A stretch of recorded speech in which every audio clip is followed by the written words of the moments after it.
The Security Collective acknowledges the traditional owners of the land on which we have recorded this podcast and pay our respects to their elders past and present.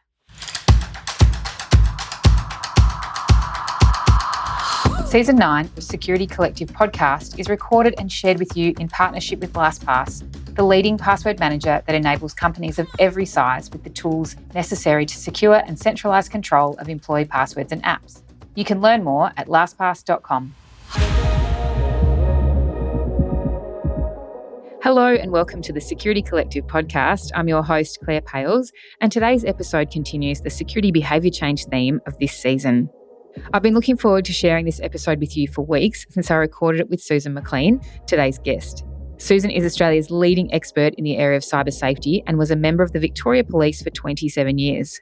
She was the first Victoria Police officer appointed to a position involving cyber safety and young people, where she established and managed the Victoria Police Cybersafety Project. She's completed advanced training in the UK and US over the past 2 decades and has also been awarded the National Medal, the Victoria Police Service Medal Second Clasp, and the National Police Medal. Susan presents to over 250,000 students each year, as well as tens of thousands of parents and educators, both within Australia and internationally. She is the most highly qualified of the Office of the eSafety Commissioner, Trusted Education Providers. Susan is a published author with her book Sex, Texts and Selfies, acknowledged as the definitive guide to online safety. Susan was generous with her time and advice in our discussion, and I urge you to share this episode with your family and friends. Particularly listen out for the 3 R's, which are relevant to online behaviour no matter how old you are. I'm really pleased to share this conversation with you today, and I hope it starts more conversations on cyber safety for you and your family. For now, please enjoy today's episode with Susan McLean. So, Susan, it's great to have you on the podcast today. Thanks very much for having me. So I'd love to start by asking you, why do you do what you do? We've heard a little bit about it in your bio, but why do you educate about cybersecurity? So for me, prevention is always better than cure. So I think that it's really important that everyone that uses technology, be they an adult user, a parent, carer, guardian, or a young person, has the opportunity to get the right information, because if you don't get the right information, you can't make good choices. And yet we can catch bad guys and we can do all of that afterwards, but that doesn't undo the harm and the damage. And I guess the link for me and why we're talking today is because, you're talking to children, you're talking in schools, and I see the children as our professionals of tomorrow. I've got 4 kids myself. I'm often appalled at the lack of cybersecurity behaviours being demonstrated in the classroom. So I'm keen to understand, in your view, if teachers are getting enough education around cyber? Short answer is no. Long answer is no as well. Look, there are some teachers that are truly tech savvy and understand what they should and shouldn't be doing, and of course modelling good practices and sharing good practices in the classroom to their students. There are those that don't have a clue. There are those that sort of think they know and don't know. So it really gets down, it's really twofold. It's the leadership of the school and what they expect of their staff, and then it's often up to the staff to sort of educate themselves, if you like. Like if I do staff professional learning, it doesn't cover, password, it talks about passwords, but it doesn't cover password protection. And, for me, it's obvious, you don't put your password on a sticky note on your computer. That's really dumb.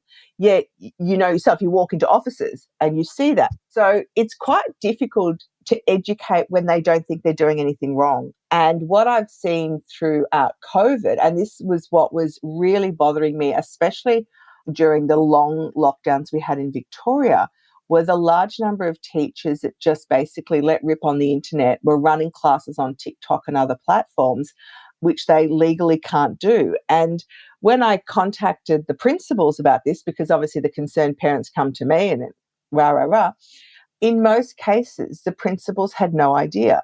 So that showed that lack of, I suppose, communication. I doubt that many schools actually have a remote learning policy or procedure. I mean, they did it on the fly, and I get doing it on the fly back in, March 2020. But by now you should have all your, I's dotted and T's crossed, because it's part of your duty of care. I don't think many companies had remote work policies, let alone schools having having remote learning policies. But I want to come back to passwords a little bit because one of my pet hates is that my kids get passwords. There's a whole sheet of them and the teacher just cuts them off one by one and pastes them inside the front of their diaries. And that's teaching them this behaviour of writing down their passwords and keeping them all in the one place. And like you said, it seems obvious, but teaching that behaviour, that's going to stick. It is going to stick. And, not only that, it's also teaching them that it's okay to have your password in a public place. Because, if it's in the diary or inside the journal or on the, stuck on your desk, everyone can see it. So there are some schools I work in that do really good digital citizenship education. So, they will cover off a whole lot of these things. But there's no clear curriculum. So what I found is that it very much aligns to what the teacher chooses to teach. And the password thing is huge. And I get why teachers want simple. 30 kids, it's hard to manage. But you'll reap the rewards if you lay the good foundations. And what a lot of them do is for a password, they'll have their surname and the number of the roll they're on. So, I would be McLean 8, perhaps because I'm the 8th person on the roll. Teachers think that that's really clever. Oh, yeah, that's tricky. That's a tricky one. And the kids go, oh, my God, that's dumb. And what I get to see a lot of is kids logging on, pretending to be other kids, and then wreaking havoc. Some schools do have, all schools should have the ability to check who logged on where and how, but they don't. And of course, that opens a whole other floodgate of being able to misuse technology and get away with it. And, we see it in the workplace where people will walk away, I need to go to the toilet, great. But they leave their computer on and open. So, it used to happen in the police force years ago. You'd see an open computer there, someone was in the middle of writing a statement up. So you'd come along, not that I would ever do that, but you'd see them and they would write, the boss is a dickhead or something in the statement. And the poor member, they wouldn't have seen it because they'd scroll down again and that gets submitted. And, that in a way, a little bit of harmless fun and, learn from your mistakes. But, that can have really serious consequences when people are using someone else's login access to do something that's illegal. And so when you're getting in front of students, what are some of the key behaviours that you're focused on when you're trying to educate? So when I work with young people, I try to get them to think holistically about, cyber safety. So it's nothing in isolation. And that's the other thing that does my head in. Let's just talk about issue A. Well, no, because online, everything is interrelated. So I always start with, I have a thing that's called the 3 R's, and that is respect, responsibility, and reputation. So what I try to drill into them, before they do anything online, they should be running through 3 questions. Is what I'm about to do showing respect for myself, my body, and others? Is what I'm about to do responsible? And then I talk about how that's very different from I can do it, because, of course, you can press a button and you can do it, but should you actually be doing it? And then lastly, how is this going to look if someone judged me based on this one thing? And if you start really early, and a lot of people you do it subconsciously, but if you teach it from a very young age, it will become subconscious. And then that's going to cut down on either poor choices online and poor behaviour, but also lead to better protection factors, because I'll be thinking about, well, yeah, I can do it, but I shouldn't be doing it this way. I should be doing it that way. In the workplace, we've got to be mindful of, bringing the brand of the workplace into disrepute, reputation management. I work with a lot of elite sports people. Their name is their brand. They've got to be thinking about this. So it's trying to focus and lay those good foundations. And then we look at all the different things that you need to be aware of when you're using technology. And of course, it's age and developmentally appropriate. So I did want to ask you that question, because when you say things like respect, responsibility, and reputation, those 3 R's are absolutely transferable to the workplace and should be the lens through which people are looking when they're making decisions. So when you educate in schools as opposed to when you're giving advice to corporates, are there similarities and differences, or does it just come back to being age appropriate? It's age appropriate, and it's interesting because the key messages in my presentation, the facts, do not change. It does not matter who I am speaking to. The only fact that would change is when I'm speaking overseas and I've got to, reference a Singapore law or a law in the UK versus a law in Australia. But the facts never, ever change. And what I often say to teenagers in particular, I give this same presentation to kids in America. And the only thing I change is the law, because that obviously varies. It varies within Australia. But we need them to be thinking about that it's not something separate to them as a person. It is them as a person. The 3 R's are in every presentation I give. It does not matter who I'm speaking to. I presented to a whole range of trainee Catholic priests once. Again, they got the same 3 R's. And again, you will take it to mean different things. It'll be referenced differently depending on where you are in your life. But even like I start working with children as young as 8, they can still get it. And I don't give them the 3 R's. We have a discussion and they've got to tell me what those 3 R's might be. And, we get resilience and we get rethink and we get a few other guesses before we get the right ones.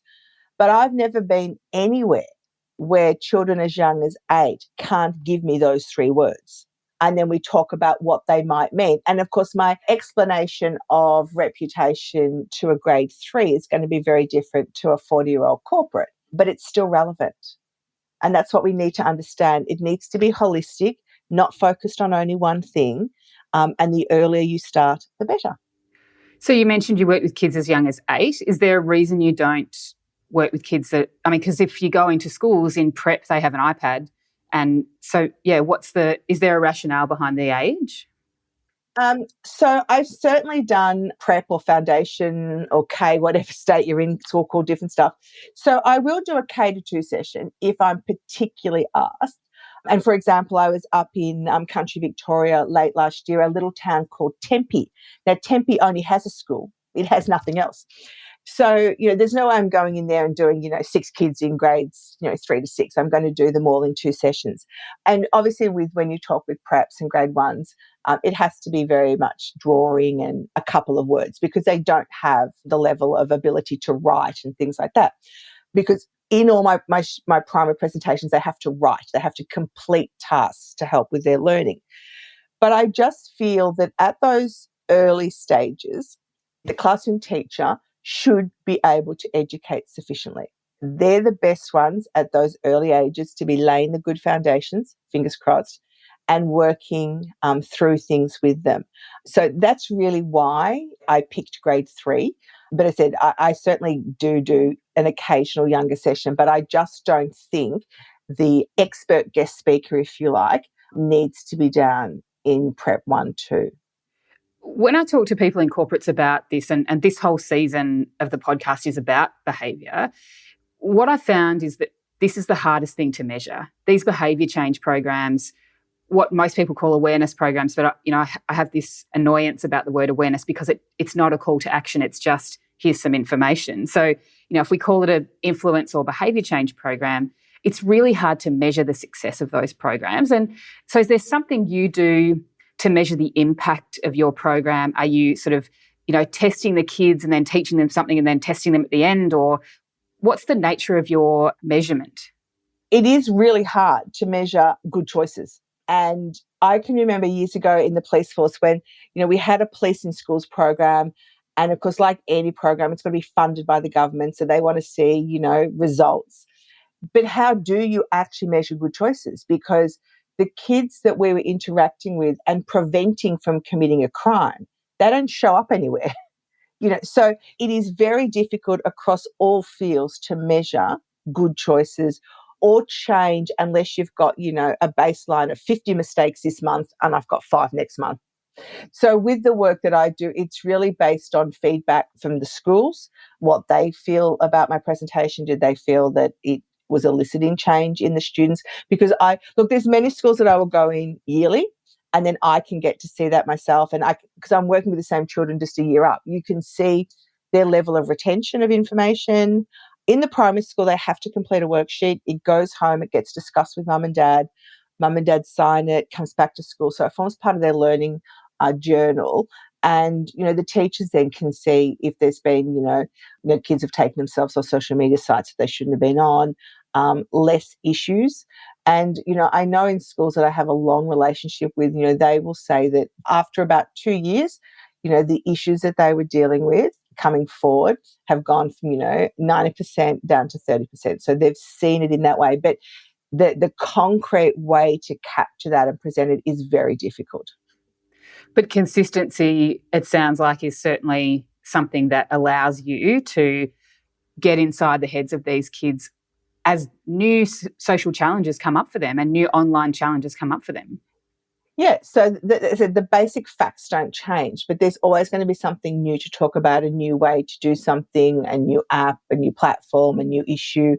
Even if you look at the way that predators misuse technology, the methodology from, 6 years ago has changed to what some of them are doing now. So it's about, if you don't know what you're looking for, if you don't know what you're trying to avoid, you're never going to be able to avoid it. So you've got to keep doing that. And when I'm working with anyone for that matter, I don't stand there and present, if you like. I have a conversation with them the same as I'm having with you.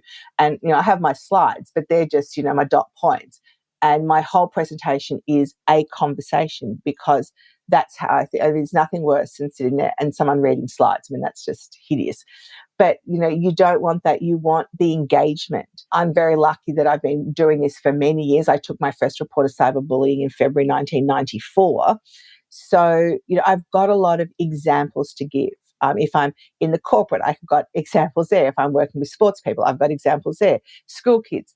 And I think that's what adds to the learning outcomes, is that I don't make stuff up. I don't embellish the truth. This is real. And I'll say to all my audiences, what I often say, I'm not saying is fair. I don't think it's fair that people are hounded for one mistake they made 20 years ago. Like, that's ridiculous. However, it happens. Because what I get, not so much pushback, but the perception, especially from teenagers or into the corporate, is, oh yeah, but that was years ago, so that really wouldn't matter. And the amount of people that don't even Google themselves and see what they can find, that really surprises me. And then I had one student say, I do this year 11 session at a school. I've been doing it for 10 years. And I had one student go, oh, well, if they sacked me or didn't employ me because of my Facebook page, I'd just sue them. I'm going, oh, good luck with that. So there's all these misconceptions about how reality works. And that's what I'm very clear about. You don't have to like what I say, but it's real. And then you need to take it and apply it to your particular situation and see what you need to do. Do you need to change stuff? Are you okay? Can you put ticks in all the boxes? That's fabulous. And there are many people that can, but there's still a lot that can't. And social media has been around a very long time, over 20 years. And people are still getting caught out on social media. I love that going to a demonstration and belting a police horse wearing your workplace's polo, what planet are you on? But they don't think. So I was going to ask you what surprises you the most about online behaviour in society, but I mean that happens so often. I mean, does anything surprise you anymore? No. The other one I love is when people commit crimes and film themselves committing the crime and posting it. Hey, here I am smoking a bong. Hey, here I am graffitiing the side of the building. Hey, come find me. Here I'm climbing up the high voltage power lines. Look at me. Look at the view. People are dumb. I remember when I went over to America, I was very lucky. I had a couple of stints in the States doing some training with the FBI and some other organizations. And the first time I went to the States was 2007. They were already using technology, intelligence gathering, in a much different way than we were. In the police station, we had this, little book, information book. So if you had something of note to tell other members, you'd write a little note. Be aware of 57 Wilson Boulevard. Looks like squatters are there. And that's how you shared the information. Even then, they were using YouTube, and they would go onto YouTube and they would, if there was like a graffiti crime or a burglary, they would type the address in or whatever they had, and they'd see what they could find. So they were so far ahead of using it as intelligence gathering. The other big misconception I get, and this is right through to adults as well, is that if I use in private browsing, or if I use a VPN, or if I use the dark web or Tor, no one will ever find me. I'll be fine. And I always tell this story, and it makes a fool of me, but I sat through this half-day FBI training thing on the dark web. And the guy was very charismatic, but I understood the first statement. I understood nothing that he said. Like, I got bits, but it was so technical.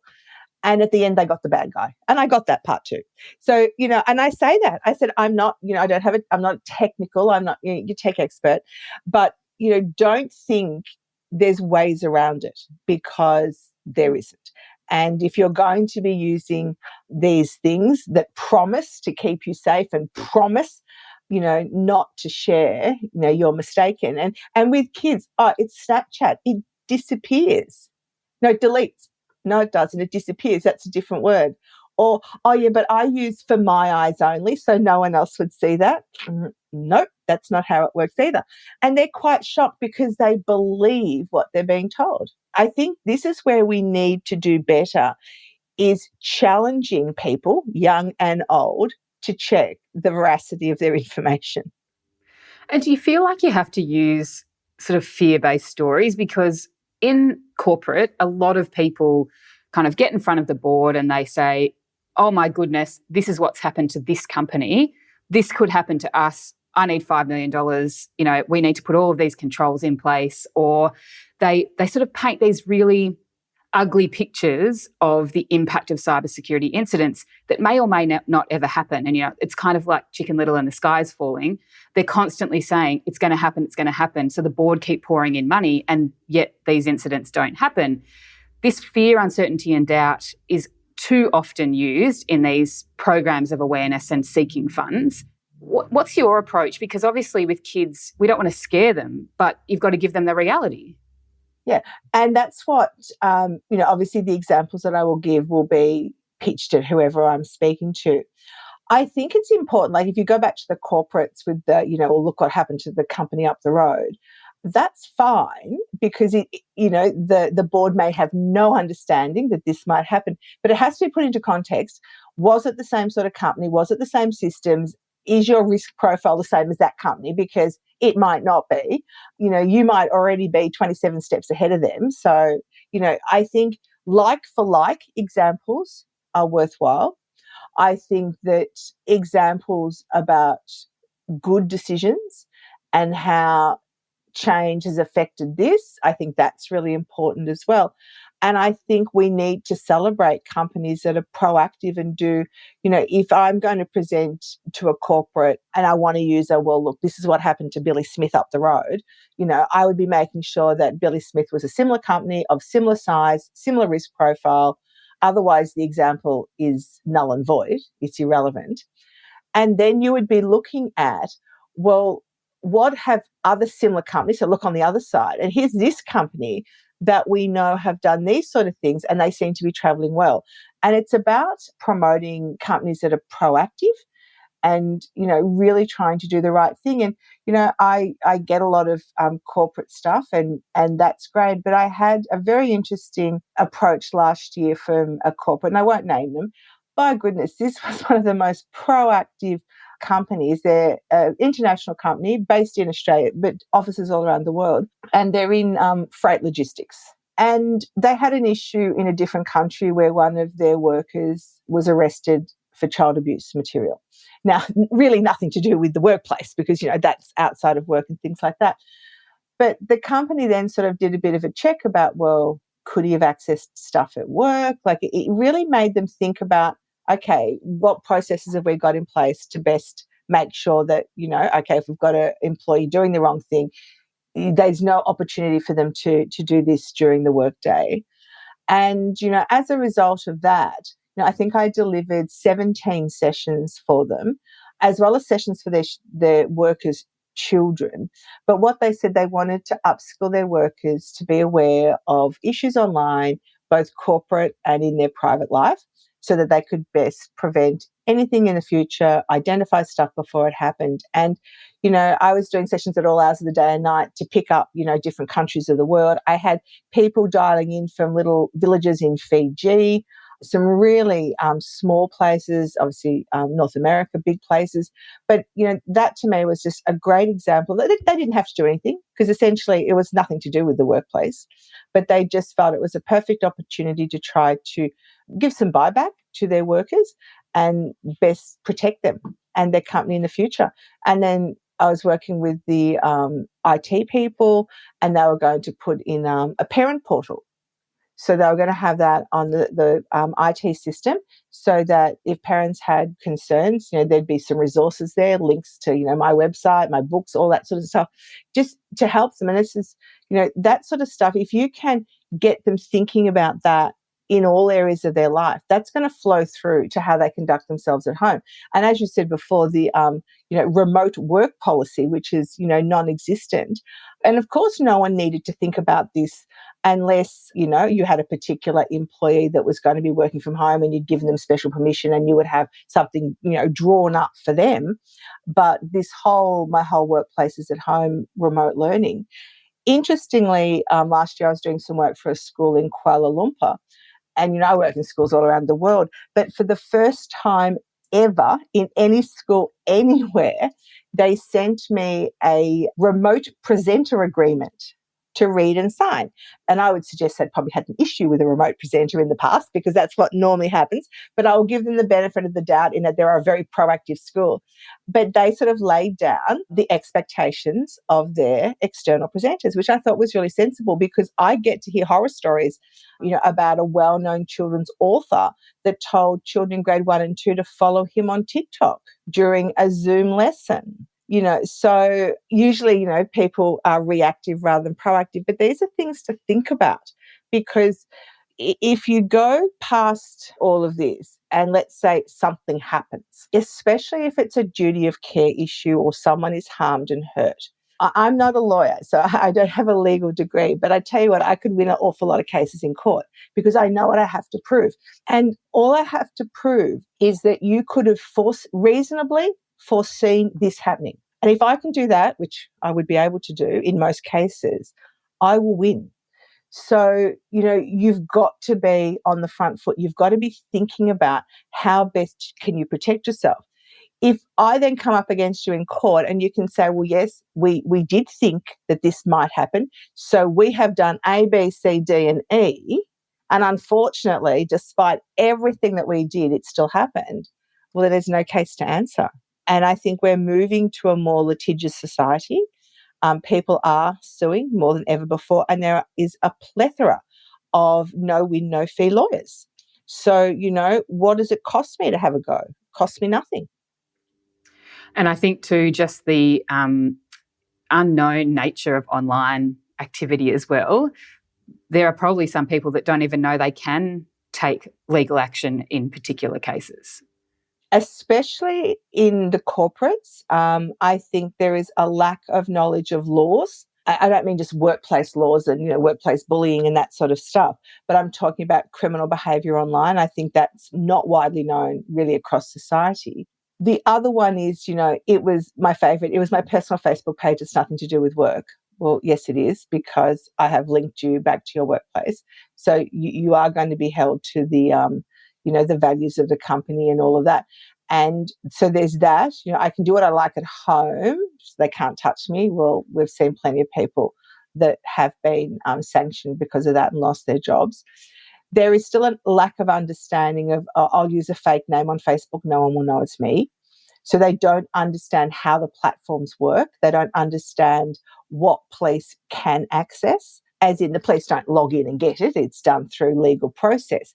But when I explain that to my audiences about exactly what, if the police are investigating a person and it's linked to a social media platform, they can get everything. They can get, everything from your ISP. They can see every website you've ever looked up. And that's without a forensic examination of your device. So you've got to understand that if you're doing something online, it could be found. Not will be, because it might not be, but it could be. And that's what you need to be thinking about. So 20 years or more for you of working in this cybersecurity field, what do you do in your personal life? And just give me one thing, because I'm sure there's lots, but what cyber behaviour have you changed since you've started to really see what goes on online? Is there something you do that if you did nothing else, that's the one thing that you think is important? That I have a complex password, but not so complex that I forget it, because that's the thing, you want tricky passwords, but you don't want them so ridiculous that you're going to forget them and have to reset them all the time. So having a good solid password that you can remember, that means something to you, I think is really important, and change it regularly.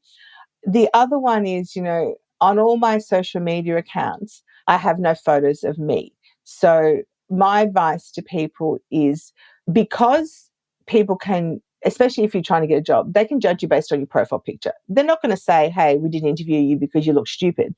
But if you look stupid, they're not going to interview you, but they're not going to tell you. So the best profile pictures on any form of social media, other than LinkedIn, because that's slightly different, should be non-identifying. So pictures of sunset at the beach, Fluffy the cat, all of that sort of stuff, so that, you're still in the hunt. If someone does work out that that's your page, they probably won't anyway. But, learn to protect your privacy. And it was interesting because I was reading an article yesterday from the Washington Post about some things you can now do on Twitter to better stop them taking all your data. One other thing I'd say is regularly revisit your privacy settings and make sure, I didn't realize people could see my photos. Well, you need to be in control of that. But I went through, I did it out of interest. I went through the steps that the Washington Post, the journalist, had said about stopping Twitter taking a lot of your data. And a lot of the things I had already done.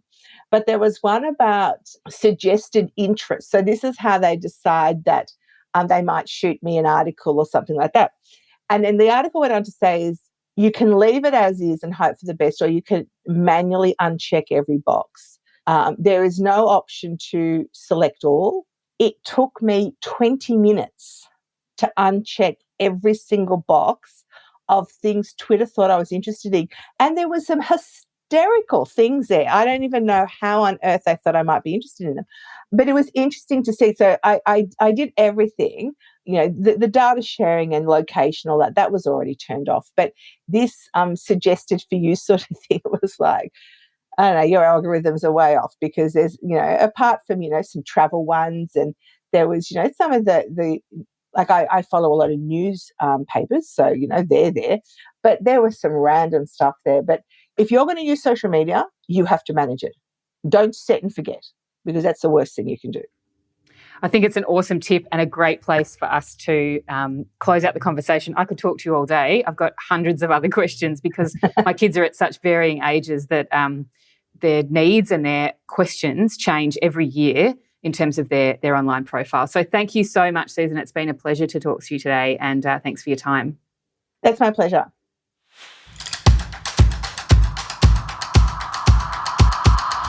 Season 9 of Security Collective podcast is recorded and shared with you in partnership with LastPass, the leading password manager that enables companies of every size with the tools necessary to secure and centralise control of employee passwords and apps.